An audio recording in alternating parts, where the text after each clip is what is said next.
All right, here we got a John Deere 1209 or 1219 newer. 1219 Moco. It's a 9-foot cut. It is a 540 PTO. The up and down hydraulic hose is a little bit, the outside coating's off of it, so we don't know how good that is. We didn't want to hook it up and get oil everywhere in case it did decide to split.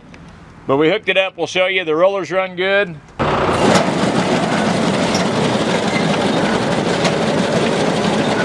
Everything's working good on it. That thing's a rolling, man.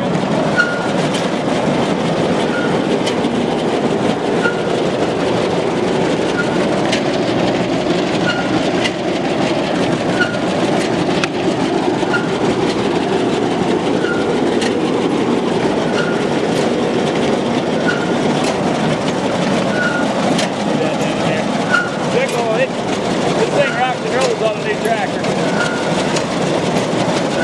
Just got it off so you can hear us here. The sickle, everything seems to be working good. It's good down by the cutter bar. The rubber rolls look good. I don't see anything detrimental on those. But you're going to buy it absolute on Tractor House auction. Like I say, you may have to put a hydraulic hose on it.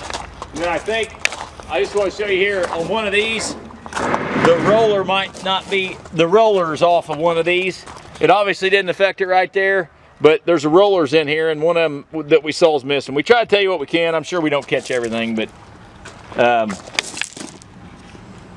it does come with this hitch. It's got this hitch it'll come with it. We'll wire it to it.